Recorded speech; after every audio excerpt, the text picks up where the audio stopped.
Selamat pagi, kami ucapkan kepada Bapak Ibu Guru, Om Swastiastu, yang terhormat kepada Ibu PLT Kepala Sekolah SD Negeri 3 Banjar Jawa, yang kami hormati Bapak Ibu Guru SD Negeri 3 Banjar Jawa.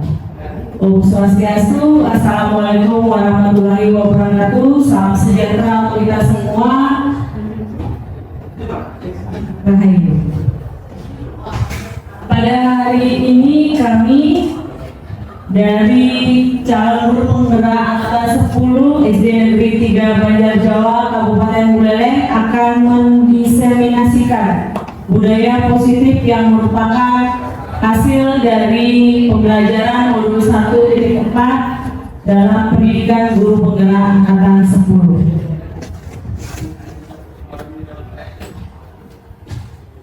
Kebetulan di dalam SD Negeri 3 Banjar Jawa ada 2 calon guru penggerak. Saya sendiri Mbak Devina Arista Dewi dan Ibu Happy Akini sebelah kiri saya. Bapak Ibu semuanya, sebelum kegiatan diseminasi ini dilaksanakan, baiknya kita melakukan kesepakatan dulu. Yang pertama, berpartisipasi aktif dalam kegiatan diseminasi. Yang kedua, saling menghormati dan menghargai. Yang ketiga, handphone dan alat komunikasi dalam keadaan senyap. Yang keempat, mengikuti kegiatan secara penuh. Dan yang kelima, bersikap positif dan kooperatif selama mengikuti kegiatan diseminasi ini. Baik Bapak Ibu Guru semuanya, adapun tujuan dari kegiatan ini adalah menyampaikan penerapan dari hasil pembelajaran konsep inti modul budaya positif. Sebelum diseminasi ini dilaksanakan, mari kita melakukan ice breaking terlebih dahulu yang akan di-handle langsung oleh Ibu Happy Akini. Baik, terima kasih Bu Tina untuk sudah memperkenalkan saya berkaitan dengan diseminasi budaya positif. Selamat siang Bapak Ibu. Baik, untuk explaining-nya ya, clue-nya adalah, perhatikan ya, clue-nya adalah bola itu bulan. Ingat, bola itu bulan. 0 sama dengan 1, 6 sama dengan 1, 9 sama dengan 1, 8 sama dengan 2. Pintar. Tangan kita. Berarti gak fokus ya. Baik, kalau 886 berarti ada berapa? 5 pintar dilihat. Oke, fokusnya bagus ya. Baik, terima kasih. Saya breaking permulaan saja untuk mengawali kegiatan diseminasi budaya positif ini. Okay? Baik, pasti ada beberapa pertanyaan berkaitan diseminasi budaya positif. Yang pertama, apa sih pentingnya menciptakan suasana positif di lingkungan sekolah? Lalu yang kedua, bagaimana menciptakan budaya positif selama berada di sekolah ini? Okay?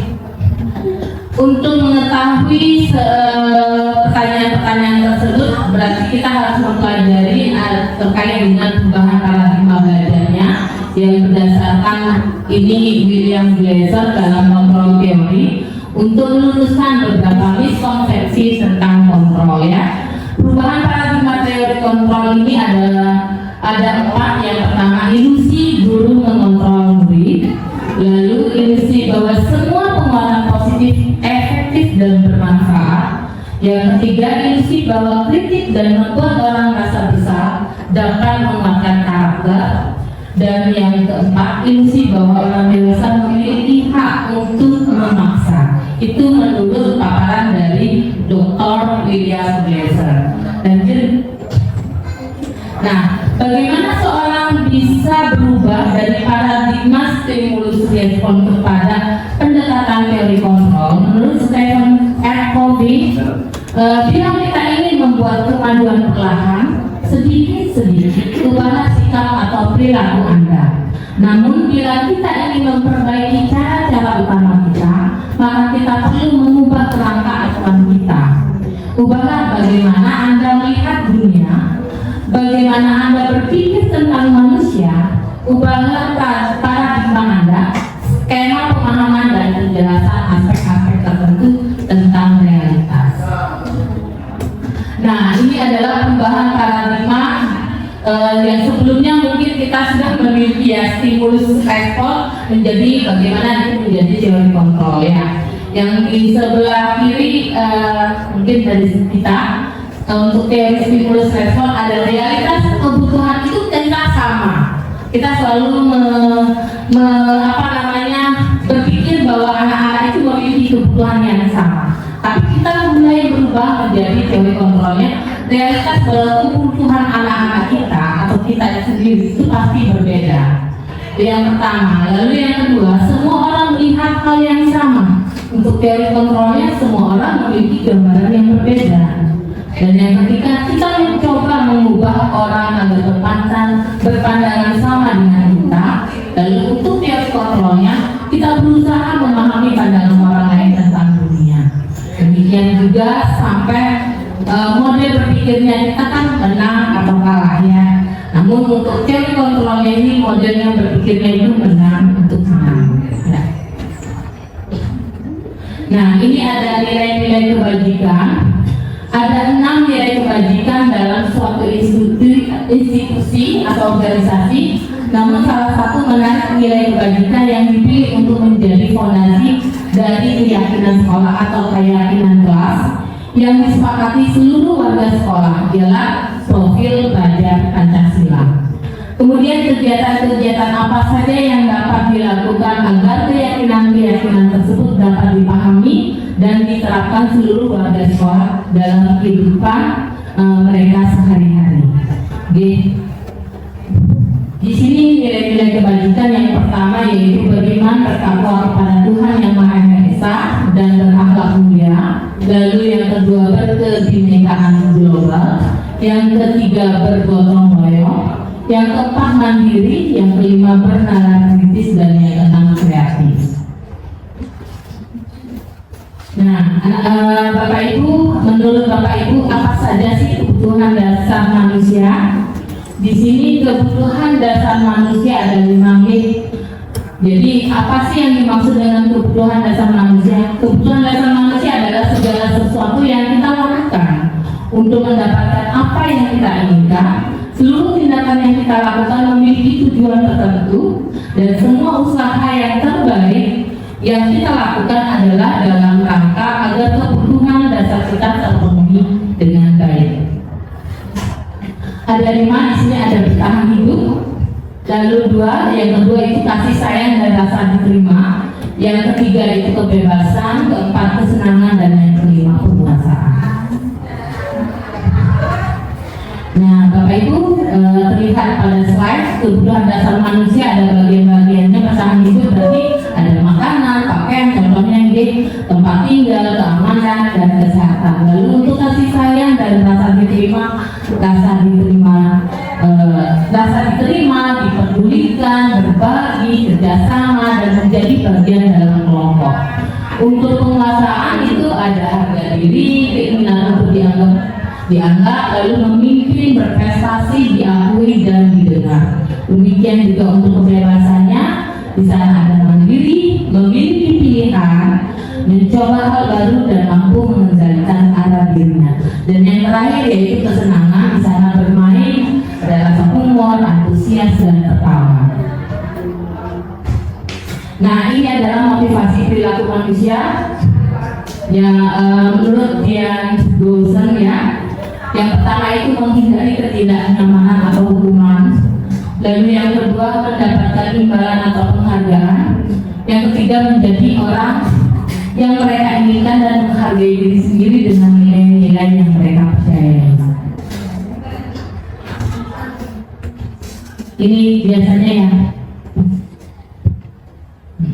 Baik, itu saja dari saya paparannya. Nanti dilanjutkan oleh Ibu Tina. Silakan Ibu Tina. Oke, terima kasih Bu Evi. Tadi sudah disampaikan tentang tentang 5 kebutuhan dasar kita sebagai seorang manusia ya, yang salah satunya adalah bertahan hidup, kemudian kesenangan, kenyamanan yang sudah dipaparkan tadi oleh Ibu Evi. Sekarang saya akan melanjutkan ke 5 posisi kontrol. Bapak Ibu, kita adalah seorang pendidik yang terdapat 5 posisi kontrol kita sebagai seorang pendidik. Yang pertama adalah posisi penghukum. Yang kedua, pembuat merasa bersalah. Yang ketiga, posisi teman. Kemudian yang keempat, pemantau. Dan yang terakhir, sebagai posisi manajer. Apa yang Bapak Ibu ketahui tentang segitiga restitusi? Apa yang Bapak Ibu lakukan jika murid melanggar keyakinannya? Bapak Ibu hebat. Segitiga restitusi adalah proses menciptakan kondisi bagi peserta didik untuk memperbaiki kesalahan mereka sehingga mereka bisa kembali pada kelompok mereka dengan karakter yang lebih kuat. Ini merupakan kenapa dari dosen ya? Di antara segitiga restitusi ini ada 3 tahapan yang bisa dilakukan. Yang pertama adalah validasi, menstabilkan identitas dulu, kemudian validasi kesalahan, dan yang ketiga menanyakan keyakinan. Pada menstabilkan identitas, yang pertama merubah orang yang gagal karena telah berbuat kesalahan menjadi orang yang sukses. Jadi kita menggiring anak yang merasa gagal, kita giring menjadi anak yang sukses. Kemudian yang kedua, saat dalam kondisi emosional otak tidak mampu berpikir rasional, kita perlu menstabilkan identitas anak untuk bantu, untuk tenang dan mencari solusi untuk menyelesaikan permasalahan. Siapapun ketika kita berada di situasi yang emosi, situasi yang tidak nyaman, maka otak itu berpikir tidak akan rasional. Jadi perlu tenang dulu. Itu adalah merupakan tahapan pada menstabilkan identitas. Ada beberapa contoh kalimat pada tahap menstabilkan identitas. Misalnya, berbuat salah itu tidak apa-apa. Tidak ada manusia yang sempurna. Saya pun pernah juga melakukan sebuah kesalahan. Mungkin ada pertanyaan seperti itu nantinya ketika kita menghadapi siswa kita yang sedang emosi atau sedang melakukan tindakan di luar kontrol mereka. Kemudian kita juga bisa menyampaikan kalimat, kita bisa menyelesaikan permasalahan ini. Bapak Ibu tidak tertarik mencari siapa yang salah, tapi Bapak atau Ibu ingin mencari solusi dari permasalahan ini. Atau bisa juga menanyakan kalimat tentang kamu berhak merasa begitu. Apakah kamu sedang menjadi teman yang baik buat dirimu sendiri? Itu adalah beberapa contoh kalimat pada tahapan menstabilkan identitas. Nah, tahapan yang kedua adalah validasi kesalahan. Pada saat anak-anak melakukan sebuah kesalahan yang mereka anggap itu melanggar, maka menurut teori kontrol di sini adalah semua tindakan manusia baik atau buruk pasti memiliki maksud atau tujuan tertentu. Memahami dan menemukan kebutuhan dasar yang mendasari tindakan anak untuk berbuat kesalahan.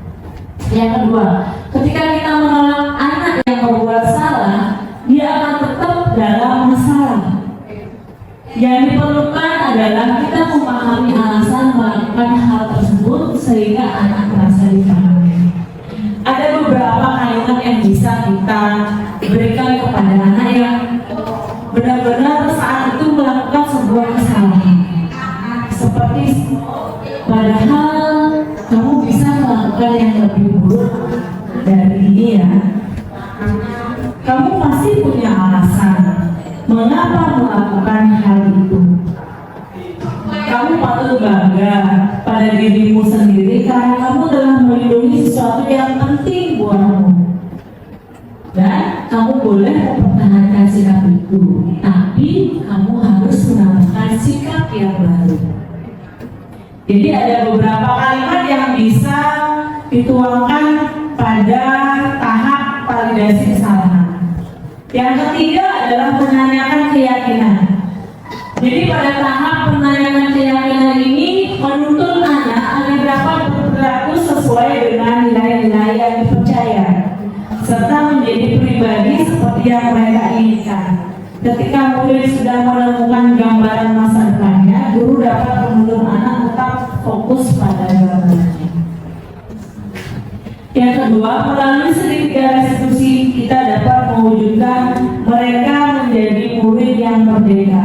Mereka mampu menyelesaikan masalah dengan motivasi internal dan tanggung jawab terhadap pilihan. Ada beberapa kalimat yang bisa nantinya kita berikan kepada anak ketika melakukan sebuah kesalahan dengan tahap menanyakan keyakinan. Apa yang kita percaya sebagai keyakinan kelas? Apa nilai-nilai umum yang kita pernah sepakati? Keyakinan kelas apa yang sudah kamu langgar? Apa bayangan kita tentang kelas yang ideal? Itu adalah kalimat-kalimat pada tahap menanyakan keyakinan. Oke, Bapak Ibu, ini adalah salah satu contoh segitiga restitusi yang sudah pernah saya terapkan dengan kasus sering terlambat ke sekolah. Jadi ada salah satu siswa yang sering datang tidak tepat waktu pada saat jam pembelajaran. Jadi dia melakukan kegiatan ini sudah beberapa kali. Jadi cara penanganan menggunakan segitiga restitusi dengan 3 tahapan itu, yang pertama menstabilkan identitas, kemudian validasi kesalahan dan menanyakan keyakinan itu saya tuangkan pada video ini. Mungkin Bapak Ibu guru bisa menyaksikan sebentar video ini.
Gus, tadi Ibu dengar dari laporan ketua kelas, katanya kamu datang melamar lagi ya?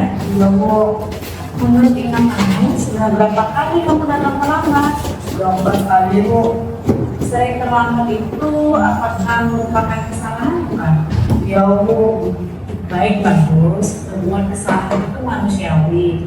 Setiap orang pasti pernah berbuat kesalahan. Yang terpenting bagaimana kita belajar dari kesalahan yang sudah kita perbuat. Setuju, bagus? setuju Bu. Bagus. Mari kita cari solusinya bersama ya. Ya Bu, Bagus datang terlambat pasti ada alasannya. Bisa diceritakan kepada Ibu apa alasan Bagus datang terlambat? karena saya sering mengadang sambil main HP Bu, jadi kurang tidur. Kamu tahu keyakinan kelas yang sudah kita sepakati? Tahu Bu, Nah, keyakinan kelas apa yang sudah kamu langgar? disiplin Bu. Menurut kamu disiplin itu penting tidak? Penting Bu, membuat saya datang ke sekolah tepat waktu dan tidak mengkhianati. Betul, bagus. Nah, disiplin itu juga salah satu cara kita untuk menghargai waktu dan menghargai orang-orang yang ada di sekitar kita. Ya Bu, saya menyesal. Saya mohon maaf karena saya sering terlambat. Iya, bagus. Sikap yang sudah kamu ambil itu sudah benar dengan cara meminta maaf. Menurut kamu, apa yang akan kamu lakukan agar tidak dapat terlambat lagi? Saya akan tidur lebih cepat dan tidak bergadang di main HP. Baik, bagus. Kamu sudah menemukan solusinya. Semoga besok tidak datang terlambat lagi ya. Silakan masuk ke kelas untuk mengikuti pelajaran berikutnya. Terima kasih Bu.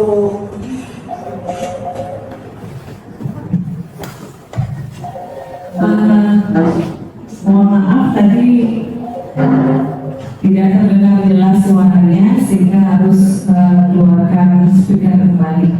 Tadi itu adalah contoh penerapan segitiga restitusi yang sudah saya terapkan di kelas. Nah sekarang coba Bapak Ibu kita menerapkan segitiga restitusi di kelas kita masing-masing jika saya memberikan sebuah kasus. Jadi Bapak Ibu berdua ya, berhadapan berdua. Seandainya posisi satu guru, satu siswa ketika menemukan kasus seperti ini. Jika Bapak Ibu menjadi seorang wali kelas, kemudian pada saat jam istirahat makan siang, Bapak Ibu melihat salah satu murid yang bernama Amira sedang menangis sendirian di dalam kelas. Kemudian Bapak Ibu menghampiri Amira dan mengajak berbicara. Ternyata Amira menangis karena tadi Ali sempat mengejek Amira karena nilai ulangannya lebih rendah dibandingkan nilai yang didapatkan oleh Ali. Bapak Ibu sebagai guru merasa bahwa ada keyakinan kelas yang tidak diikuti oleh Ali dan akhirnya sepulang sekolah Bapak Ibu mengajak Ali untuk berbicara. Jika ada sebuah kasus seperti ini, coba Bapak dan Ibu mempraktekkan sebentar saja kepada teman di sebelahnya bagaimana cara Bapak Ibu menerapkan segitiga restitusi dengan 3 tahapan tadi. Yang pertama itu adalah menstabilkan identitas, yang kedua validasi kesalahan, yang ketiga menanyakan keyakinan. Ini coba Bapak Ibu beberapa menit saja untuk mempraktekkan bersama pasangannya. Satu posisi sebagai guru, satu posisi lagi sebagai seorang siswa menangani kasus Amira yang menangis karena diejek oleh Ali. Silakan Bapak Ibu.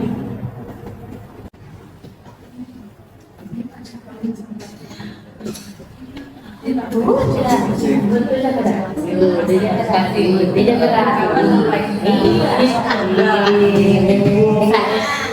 jadi murid, saya jadi murid. Mencoba kan aku sudah kali. Iya. Dari ya, aku jadi ahli dari stabilkan identitas.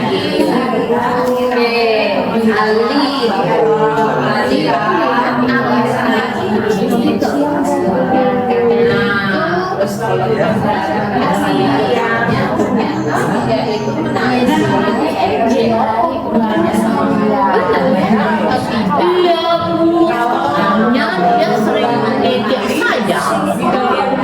Kok begitu? Tadi katanya Amira sebenarnya ngejek saya.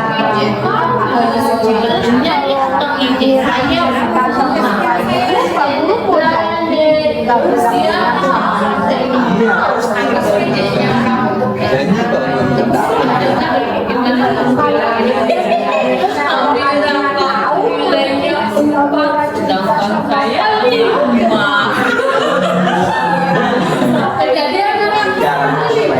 iya, saya kan satu poin di atas Amira.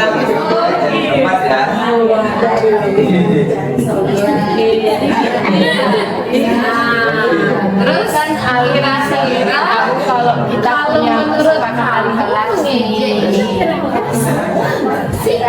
habis kaliannya yang mengejek aku. Kalau dia tidak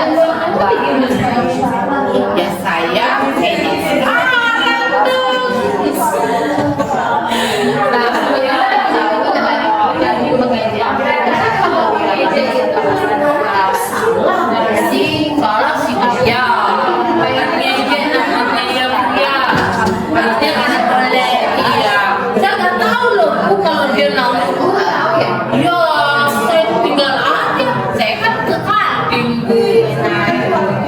sekali kami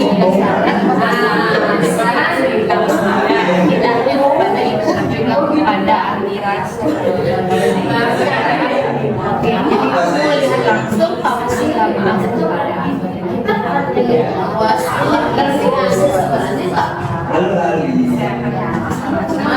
jangan dibilang kita orang guru juga sering kan. Nah, kalau misalnya kamu itu tahu itu salah, terus kira-kira kalau bu guru tanya apakah itu benar atau misalnya keyakinan kelas yang mana? Pasti ada ekstra kelas kita. Masih belum. Kita harus menghormati teman. Tadi tahu dong.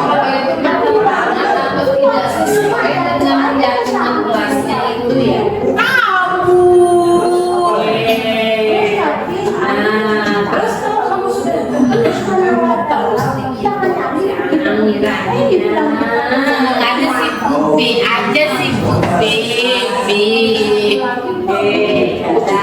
Dan sekarang aku tahu itu sama. Ya, aku tahu itu catatannya dengan kegiatan kelas yang kita catatannya secara biar nanti ketika ada permasalahan seperti itu lagi kamu tidak mengejek Amira. Apa yang kamu pertama saya minta maaf yang dia. Yang kedua, ya saya nggak mau mengulangi bu. Kasihan Amiranya ya ternyata nangis ya. Ya udah, saya juga ikutan nangis nanti ya bu ya. Ya udah saya baikkan aja ya bu ya. Kasihan Amira, orang biasanya bagi-bagi jajan nggak bagi-bagi jajan nanti. Iya, nanti kasihan kamu nggak dapat jajan jadinya dari Amira ya. Kamu sudah tahu, kamu sudah lihat tadi kita sudah dapat solusi juga. Kita jalan aja di ya. Oke Adi, oke Adi iya. Ya, kamu udah bagus sekali. Seperti itu dah. Jadi kita jalan-jalannya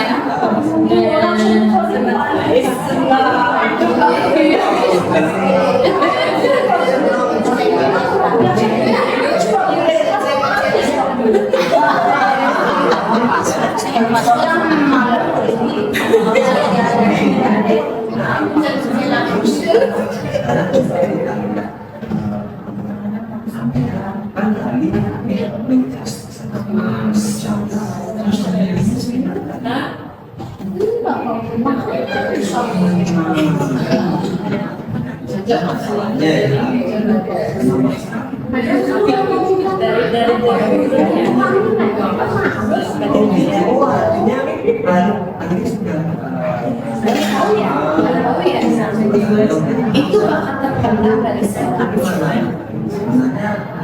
Sebenarnya nggak ada yang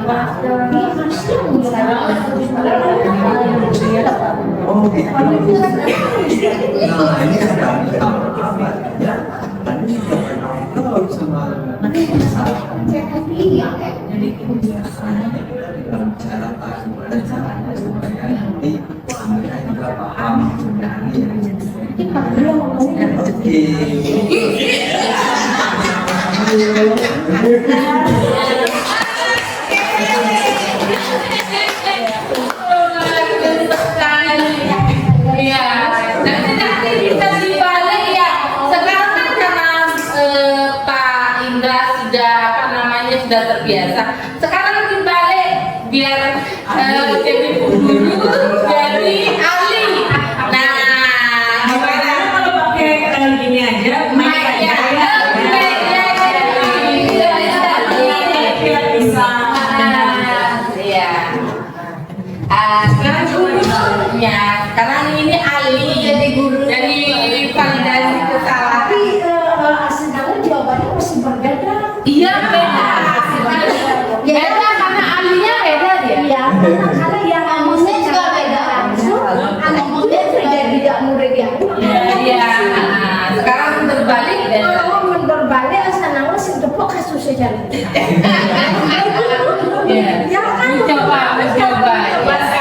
Coba untuk dibalik. Gitu. Beda. Oh iya. Cek.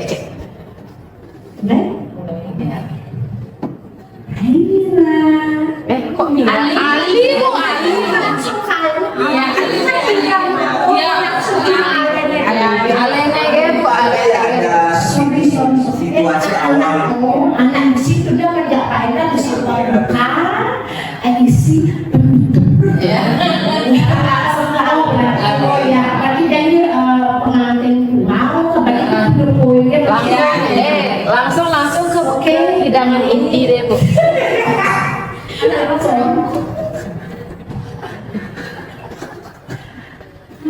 Hai Ali. Hai.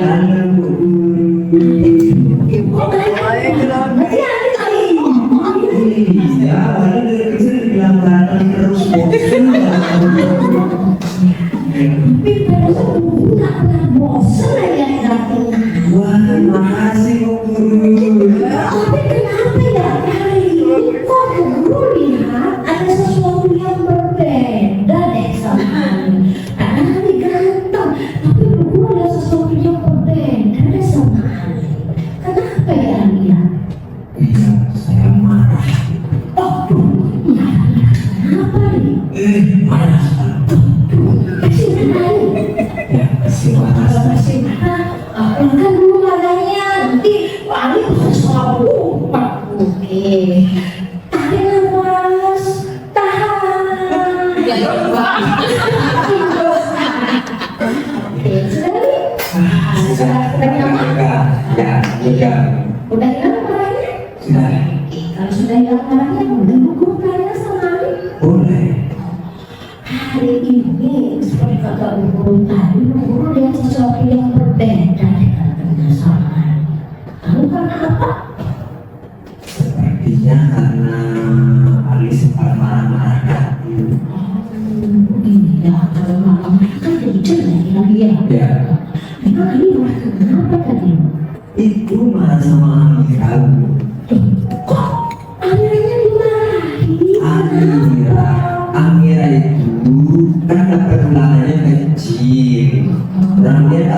belajar guru. Main layangan aja kerjaannya. Terus dari mana Ali tahu kalau alirannya nggak belajar?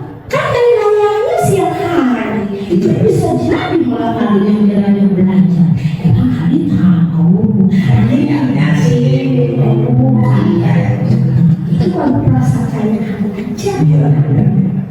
Tapi boleh nggak sama kita hanya berdasarkan saja tanpa melihat faktanya? Boleh kan? Iya. Yang tidak bisa kali bukan belajar saja. Boleh ya. Tapi saya memang tidak boleh.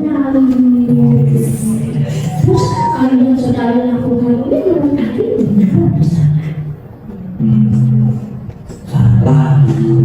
Tak boleh marah-marah sama temannya. Oke, pintar sekali lagi. Tambah ini lagi dulu saya marah itu kan masa terus tadi kan si Amira itu dapat nilainya kecil. Terus ya saya kan bilang boleh kamu kecil, tapi kemudian saya kira tak pernah belajar. Itulah akibatnya gitu kan. Terus begitu kok nangis, saya dibilang merunduk, dibilang membuli. Tapi kalau sampai teman nangis, kira-kira perasaannya Ali senang atau gimana? Awal-awalnya sih marah, tapi lama-lama karena dia kasihan juga. Kalau sudah sekarang Ali kasihan sama guru, harusnya Ali bagaimana sama dia? Saya sih maunya minta maaf dulu. Yakin gak sih hasilnya Ali yang mau minta maaf? Iya kasihan biar tak lama-lama gitu sisihkan. Oke, bukan karena guru yang dia minta maaf? Enggak kasihan sekali. Saya juga merasa salah. Terima kasih Ali. Itu sekarang jangan jalan ya. Oke. Kita minta maaf bareng tidak sama guru dan saksikan lagi. Iya, iya. Terima kasih guru. Tapi kan Ali jangan lupa lagi ya. Siap. Kasihan bilangnya ya. Ya. Oke, makasih Ali. Sama-sama.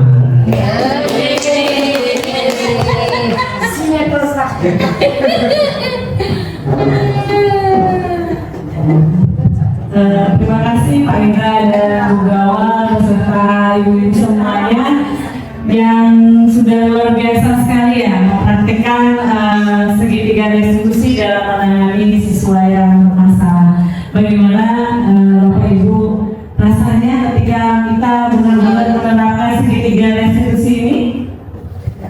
Bagaimana cara menangani anak yang benar-benar melakukan sebuah kesalahan itu tidak merasa dihukum langsung atau tidak merasa takut atau tidak merasa dijauhi oleh teman-teman. Jadi benar-benar kita menstabilkan identitasnya dia dengan cara menenangkan hatinya anak, kemudian merasa dia nyaman berada di tempat itu tanpa merasa bersalah atau tanpa merasa ketakutan sendiri.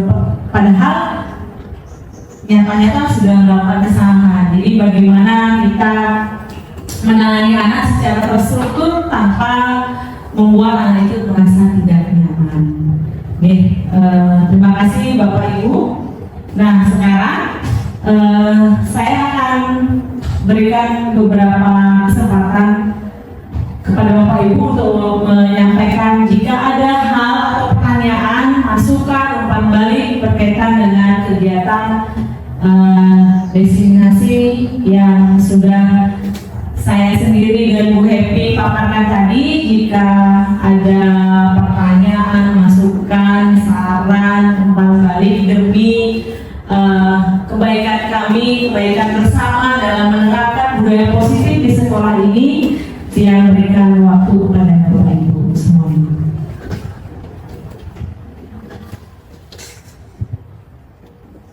Silakan Bapak Ibu, jika ada pertanyaan. Oke, silakan ya.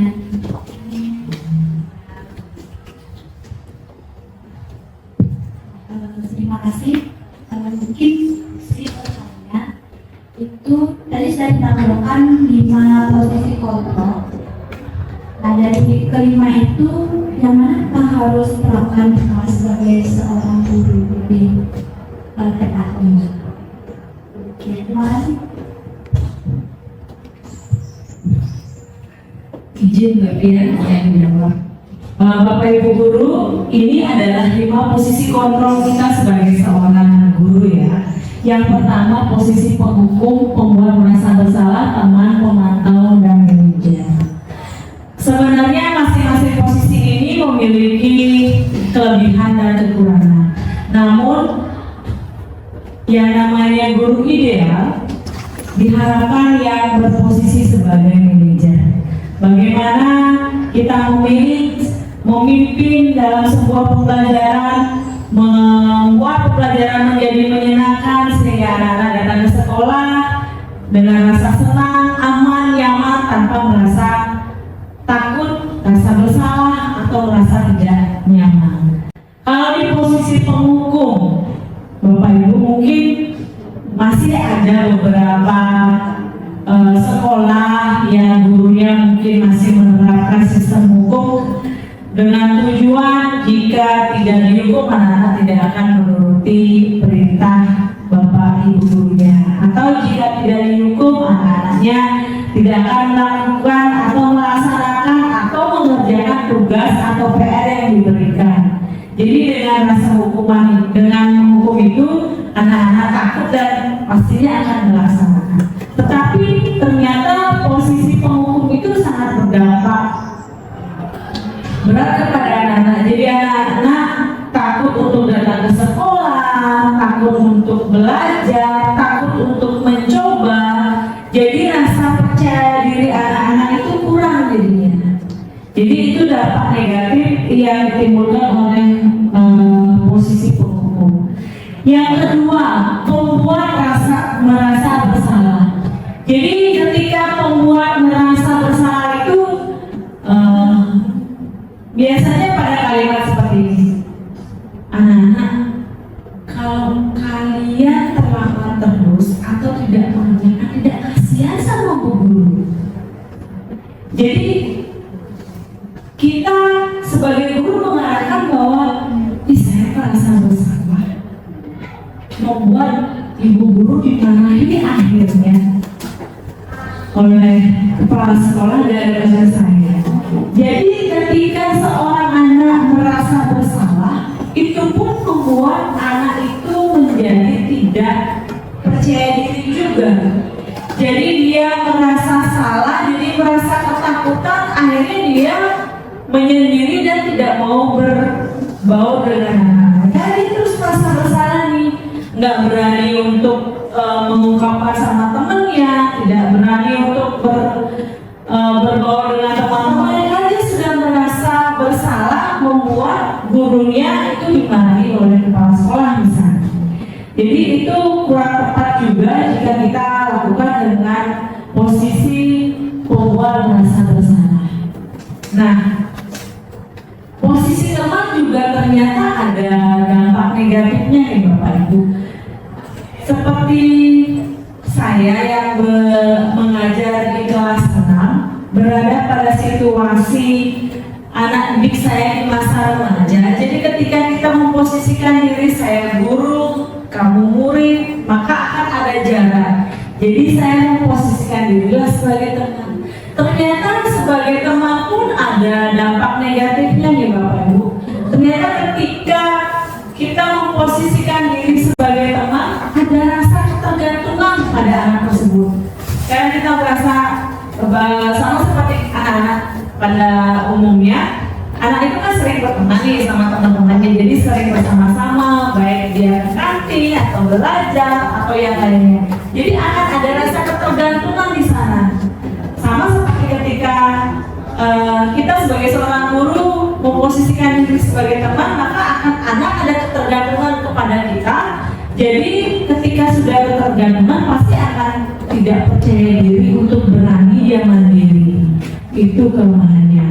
Kemudian pemantau, ketika hanya memantau saja tanpa adanya rasa kedekatan dengan murid, itu pun juga memiliki dampak yang negatif juga bagi anak. Jadi anak bisa menjadi tidak mandiri, takut, kemudian tidak ada rasa percaya diri untuk mencoba sesuatu hal yang baru, padahal anak tersebut memiliki kreativitas yang luar biasa. Jadi itu kendalanya. Nah, diharapkan kita menjadi seorang guru itu berada pada posisi manajer, di mana posisi manajer itu pasti memimpin. Ketika memimpin, bagaimana seorang pemimpin itu membuat, mengarahkan anak didik menjadi seorang yang mampu, dia mencoba sendiri, percaya diri, mandiri, dan yang pasti dia nyaman untuk datang ke sekolah. Seperti itu Bu ya. Jadi harapannya kita sebagai seorang pendidik berada pada posisi kontrol yang kelima, yaitu sebagai manajer. Saya tambahkan kalau kita sebagai kan kebanyakan dari di bawah posisi kontrol, kita sadari ya kita ada pada posisi, mungkin salah satu dari posisi-posisi tersebut lebih kurang daripada manajer ya. Kalau manajer sebenarnya kan seperti kita adalah bagaimana kita mempersilahkan siswa itu mempertanggungjawabkan apa yang sudah mereka perbuat. Nah, kita juga akan mendukung siswanya itu agar mendapatkan solusi terhadap masalah yang dihadapinya. Itu salah satu sebagai posisi control manager. Beda dengan pemantau kita kan biasanya akan ada data yang mereka harus ketahui. Kalau mereka punya data-data dan ternyata banyak kesalahan, pasti antara ada mendapatkan hadiah atau mendapatkan hukuman kan begitu. Dan mereka sadari akan hal tersebut. Jadi kalau bisa kita berada di posisi manajer ya. Jadi untuk kedepannya, untuk implementasi yang kedepan, karena saya sadari teman-teman kita di sini itu sudah banyak yang melakukan sebagai seorang manajer ya. Bagaimana kita guru-guru di sini memperlakukan anaknya itu siswanya itu untuk mempertanggungjawabkan terhadap berkaitan dengan apa yang menjadi permasalahannya, lalu mencarikan atau membuka open minded bagi anak untuk mendapatkan solusi yang mereka harus hadapi, harus mereka temukan sendiri. Nah, itu saja ya berkaitan untuk penambahannya ya Bu ya. Bagaimana Bu ya? Terima kasih. Baik, ada pertanyaan yang lain berkaitan dengan disiplin, budaya positif Pak. Iya, silakan Ibu Panji. Baik, terima kasih. Pakai mic aja ya biar terdengar syahdu suaranya. Baik, kemudian terima kasih atas waktu yang diberikan. Terima kasih juga atas pemaparannya yang sangat bermanfaat buat saya. Izin bertanya, seandainya beberapa dari itu sudah kita lakukan, tapi belum juga maksimal kepada anak menerima apa yang sudah kita lakukan dari institusi, posisi kontrol, apa selanjutnya tindak lanjut yang Guru lakukan. Terima kasih.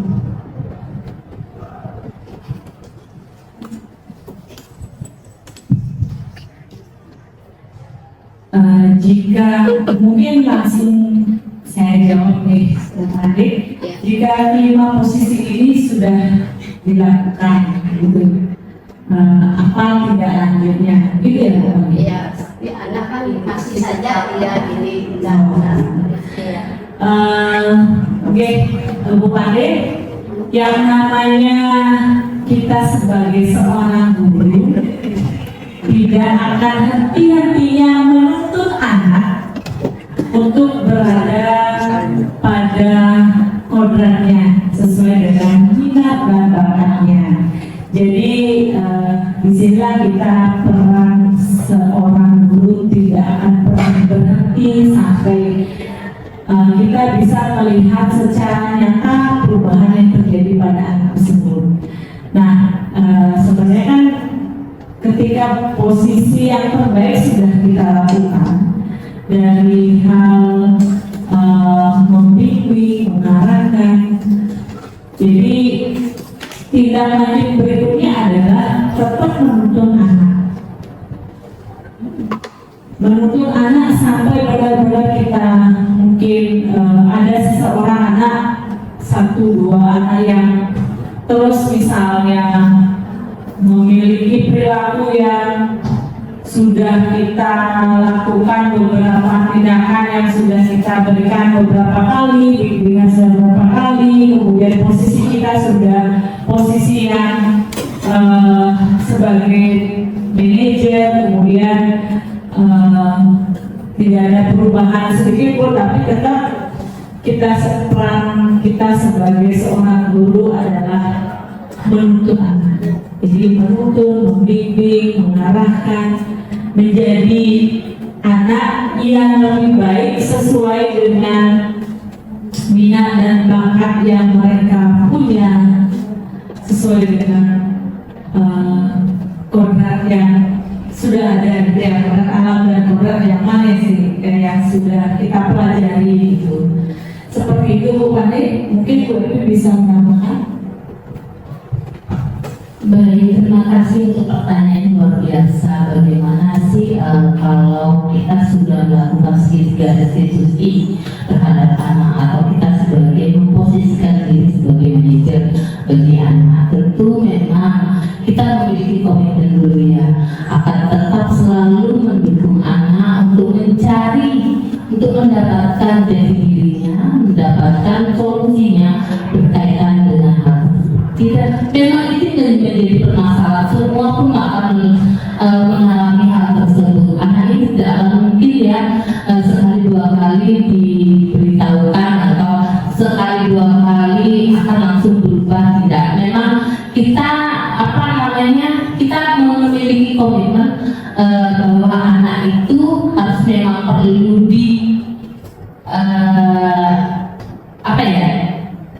diajak untuk mendapatkan solusinya itu terus, dan tidak boleh kita langsung mandek, tetap mendampingi anak tersebut sehingga dia menemukan solusinya sendiri, bahwa apa yang sudah dilakukan, apa yang sudah diperbuat itu merupakan kesalahan yang harus mereka perbaiki.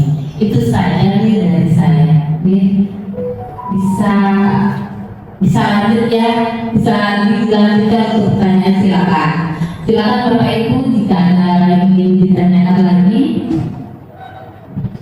berkaitan dengan budaya positif atau oh iya, silakan Pak Ibrahim. Saya ingin memberikan sedikit tanggapan. Kebetulan sudah pernah menerapkannya, sehingga berani sedikit berbagi pengalaman. Karena masalah perilaku itu sumbernya adalah secara teori, secara riset, semuanya berasal dari otak manusia. Yang tak punya otak ya tidak berperilaku. Sehingga di sini secara akademis kita berpatokan pada apa sih yang ada di kepala manusia yang menyebabkan dia berperilaku.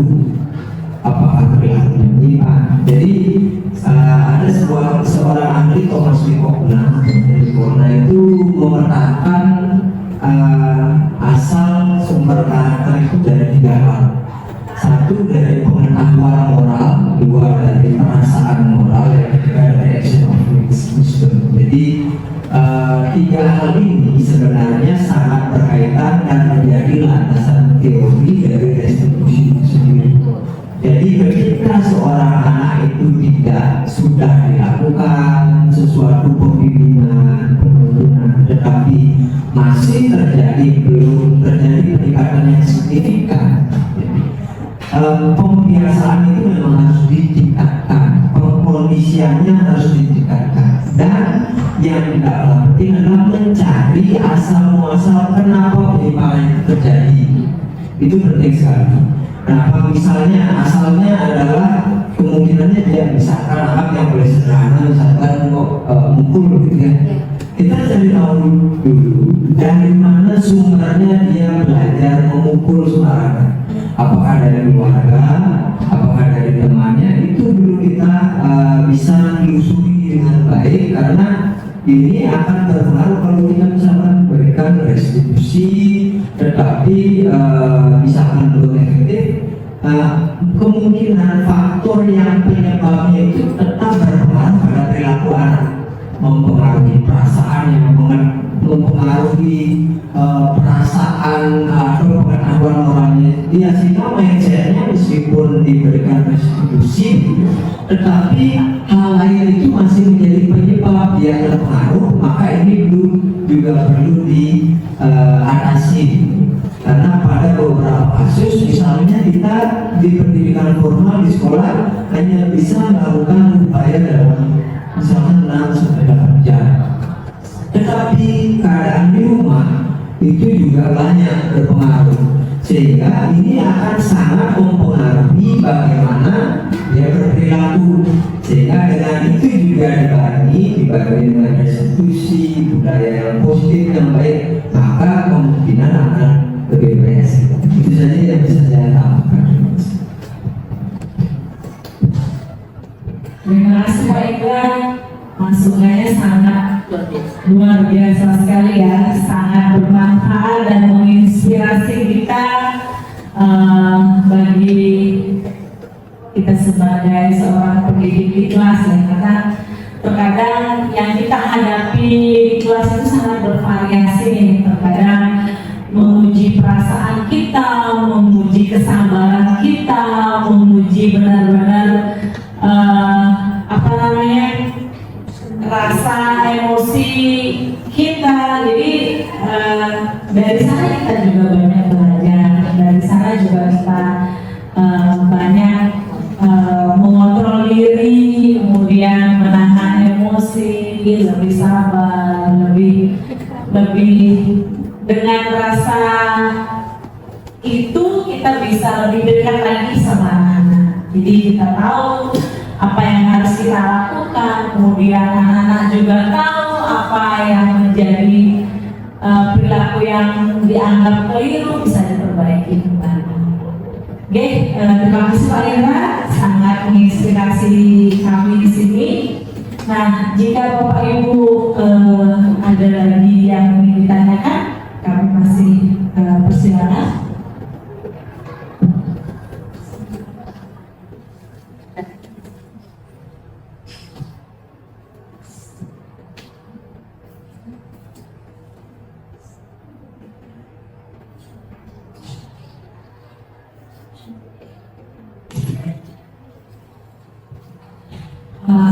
Bapak Ibu, jika tidak ada pertanyaan kembali, maka kegiatan diseminasi pada siang hari ini tanggal 10 Juni 2024 kami akhiri dengan rasa syukur dan terima kasih.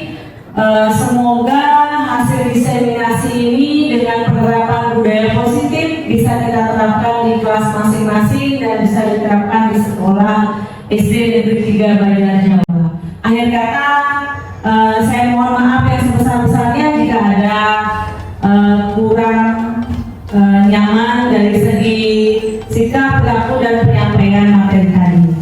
Saya tutup dengan para mesanti. Om Santi Santi Santi Om. Terima kasih dan selamat siang.